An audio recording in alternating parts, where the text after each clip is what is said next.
Fala, Tricolada, beleza? Vamos pro nosso pré-jogo, vamos falar de Fluminense e Flamengo, clássico no Maracanã, mas antes vou dar um informe aqui para vocês da situação do Pirani, né? O Pirani, o Santos perguntou ao Fluminense se o Fluminense exerceria a opção de compra do jogador, pois apareceu um clube americano interessado no Pirani, que é o DC United. O Fluminense consultou o jogador, que o Pirani manifestou o desejo de ser negociado para o clube americano, gostou da proposta, quis a transferência e a transação será efetuada. Vamos ver aqui, o DC United ofereceu ao Santos, dono do jogador, Pirani, lembrando que o Pirani estava emprestado ao Fluminense até dezembro deste ano. O DC United vai pagar 2,5 milhões de dólares.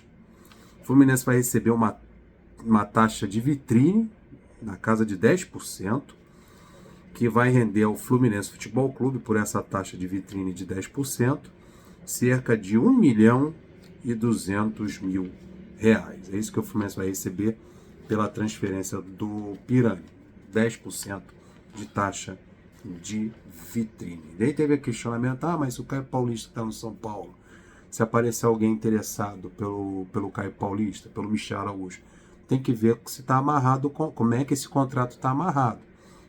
Caso contrário, é a mesma coisa, aparecendo proposta, o São Paulo vai ter que ceder. Tem uma opção de compra. E aí, o São Paulo vai querer ficar com o Caio Paulista ou o Michel Araújo? Não. Então o Fluminense vai correr a vida dele. Caso bem semelhante que aconteceu no ano passado com o Nonato, que era titular da equipe. Ano passado foi até pior, que o Nonato era titular, o Fluminense acabou perdendo o jogador. Apareceu um comprador e o Internacional de Porto Alegre, que era dono do passe do Nonato, acabou vendendo um atleta no meio do ano, desfalcando a equipe titular do Fluminense.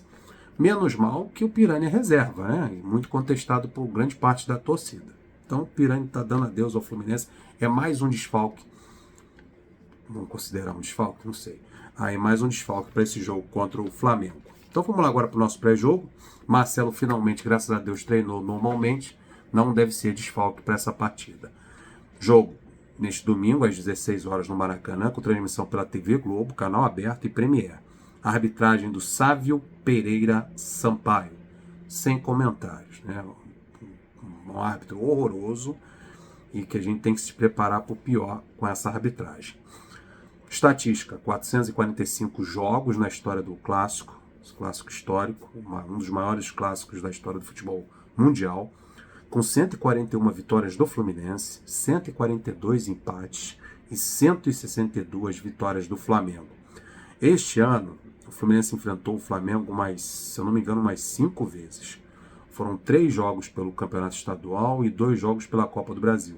O Fluminense ganhou uma Taça Guanabara em cima do Flamengo e ganhou o Campeonato Carioca em cima do Flamengo. Pirani fez até um gol no título da Taça Guanabara. Tá saindo agora. Coincidência, né?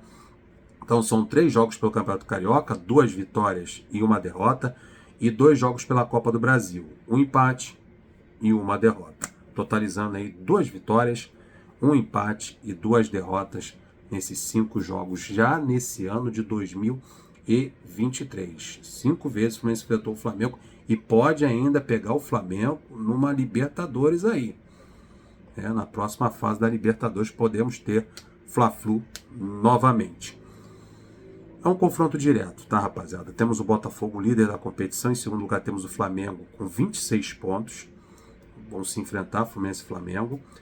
O Grêmio está no meio ali na confusão, também com 26 pontos. Teve seu jogo adiado contra o Corinthians, né, que jogou hoje, aliás, jogou nesse sábado pela Copa do Brasil e eliminou o América Mineiro nos pênaltis. Um jogão, amigo. Foi 3-2 o jogo. Foi para disputa de pênalti. Então o Corinthians foi para a semifinal da Copa do Brasil. Então o jogo do Grêmio foi adiado. O Fluminense vencendo o Flamengo, o Fluminense pula para vice-liderança. Então é um confronto direto, jogo importantíssimo. O Flamengo que vem de empate pelo Campeonato Brasileiro contra o Palmeiras, se eu não me engano o jogo foi 1-1 no Allianz Parque. E classificação na Copa do Brasil em cima do Atlético Paranaense, o Furacão, eliminando o Atlético Paranaense. Estão animados aí. Mas eu assisti esse jogo contra o Atlético Paranaense, o Atlético Paranaense mereceu melhor sorte. Perdeu várias oportunidades, teve 25 oportunidades durante todo o jogo. O Flamengo apenas 5, o Flamengo foi lá e fez seus gols. Mas o Flamengo, ele dá muita liberdade para que o adversário chegue perto da sua grande área. E isso o Fluminense precisa se aproveitar. Ter essa facilidade de criar oportunidade, chegar e arrematar, como o Atlético Paranaense teve jogando em casa. O Atlético propôs o jogo, encurralou o Flamengo em grande parte da partida, mas o Flamengo foi mais certeiro na hora de resolver a questão. O Flamengo tem esse problema defensivo, mas é muito bem ofensivamente. Tem o melhor ataque da competição com 27 gols marcados. Toda a atenção com Gabriel Barbosa, Arrascaeta, o Everton Ribeiro, essa rapaziada do ataque. Tem um desfalques sérios, importantes, o Ayrton Lucas, que faz todo aquele corredor ali em velocidade, está suspenso com o terceiro cartão amarelo. O zagueiro Fabrício Bruno também está fora. Quem deve jogar é o fraquíssimo Léo Pereira. O Bruno Henrique se contundiu, torção no joelho. E o volante Pulgar também está lesionado. Vamos para a provável equipe do Flamengo, que tem uma dúvida. O Sampaoli não sabe se coloca o Alan na posição de volante ou o Thiago Maia. Vamos lá, provável time. Matheus Cunha, o Matheus Cunha no gol, o lateral direito é o Wesley, a dupla de zaga Davi Luiz e Léo Pereira. Na lateral esquerda o Felipe Luiz, uma zaga ali bem pesadinha.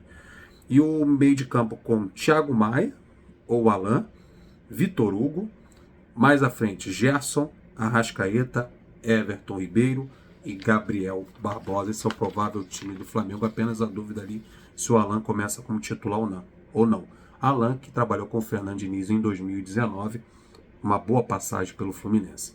Fluminense que vem de vitória sobre o Internacional de Porto Alegre, gols de Cano e Martinelli, numa característica completamente diferente que costuma jogar, sem aquelas jogadas entre os zagueiros, a bola vai passando ali na cara do goleiro Fábio. Um Fluminense de ligação direta, de bolas longas, que pode ser interessante nesse jogo contra o Flamengo, porque o Flamengo encontrou a fórmula de anular o Fluminense, que é adiantando suas linhas, fazendo uma parede, pressionando os zagueiros tricolores. E eu acho que se o Fluminense jogar parecido com o que jogou contra o Internacional, com essas bolas compridas, essas bolas longas, tem como o Fluminense sair desse empurrão que o ataque do Flamengo impõe à defesa do Fluminense, né? Então será interessante o Fluminense mudar a sua característica para pegar o Flamengo com menos gente no setor defensivo, já que a fragilidade deles é justamente no setor defensivo. O Fluminense, ao contrário do Flamengo, teve uma semana livre. Como eu falei, o Flamengo jogou no meio da semana contra o Atlético Paranaense. Jogo complicado, com chuva lá no sul, muito frio. E o Fluminense teve a semana toda livre para treinar. Vai ter mais perna. E no segundo tempo, com essa marcação alta que o Flamengo faz sobre o Fluminense, no segundo tempo eles cansam um pouco, dão mais liberdade, os espaços começam a aparecer. Por isso que é importante colocar mais gente no meio de campo e o Fernando Diniz vai fazer isso nesse jogo. Desfalques. Keno, suspenso. Importante, Keno vai fazer uma falta tremenda. O Alexander, por lesão. Diogo Barbosa, também por lesão. Manuel, suspenso pela Comebol. E o Vitor Mendes, afastado pelo Fluminense. E o Pirani, que foi vendido pelo Santos. Também é desfalque. Dúvida, Marcelo vai fazer aquele teste ali, mas treinou normalmente, disse que está pronto para o jogo, deve entrar em campo. Se não entrar, se acontecer alguma coisa no vestiário, sentir alguma coisa no aquecimento, é o Guga que vai fazer a lateral esquerda.